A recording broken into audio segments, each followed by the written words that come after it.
for having come to visit me this morning. This is your home.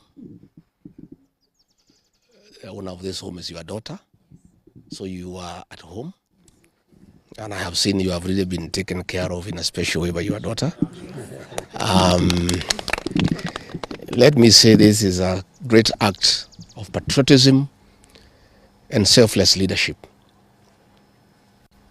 I always tell people to listen to the ground. I've never told the MCAs to listen to the ground because the MCAs are the ground themselves. Because they live there. And I want to thank these leaders because they have come to me with a message from the people of Murang'a that they have very clear instructions to disassociate themselves with bribery and corruption at State House.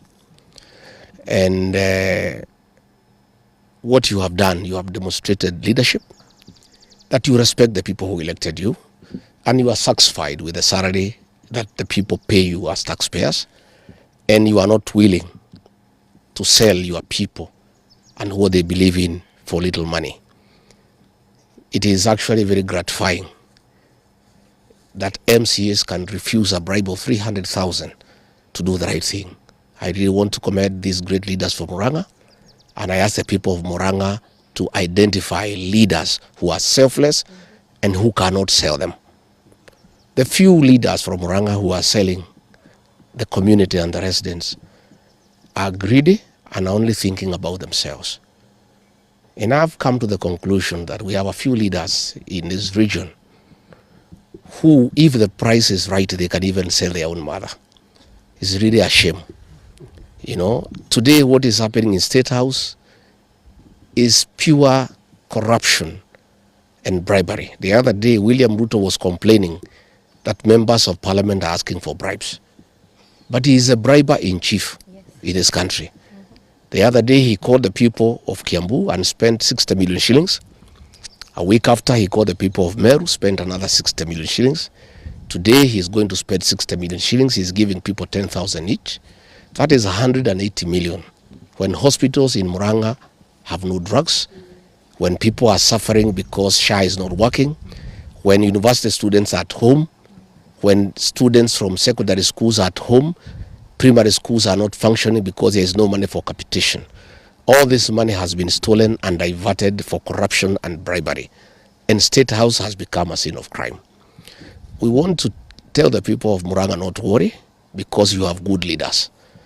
And I am very encouraged that even in this difficult situation where William RUTO is using all manner of strategies to confuse people with money that is stolen, there are great leaders from Murang'a who have stood firm and said no.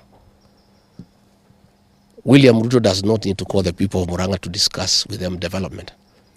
I was with him at GACHAGUA grounds, and I was a guarantor of William RUTO to the people of the mountain, and we signed an economic charter with the people of Murang'a. 3 years down the line, he has done nothing about it. It is unnecessary to pretend to call the people of Murang'a to discuss with them development. There is nothing he has done in 3 years. There is nothing he'll do in the next 2 years. Therefore, those people who went there, you do what we agreed. There is a saying in our community that you cannot bury an elephant with his tusks. Please take that money and use it when you go back home. And don't just eat that money alone. Share with the people of Murang'a whom you left behind. But don't sell your conscience, don't sell your soul. Because if you do, the people of Murang'a will punish you.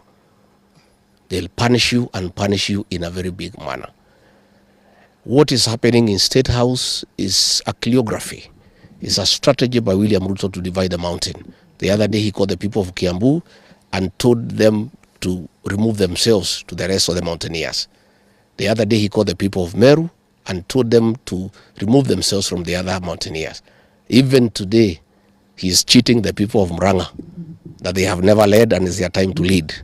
And we know for sure he has prepared a small blue wheelbarrow to confuse the people of Murang'a so that he can cheat them to have a presidential candidate whom he is sponsoring, whom he is spending money on to come and divide the votes in Murang'a. Unfortunately for him, the people of Murang'a are wise people. Many times people have tried to confuse the people of Murang'a, but they have remained forever focused. These are people who are extremely focused and they can see through the scheme of William Ruto of trying to create division among the mountaineers. I want to call our people to stay united and to know that our strength is informed by our unity as a people. Let our people stay focused. Let our people not be swayed by small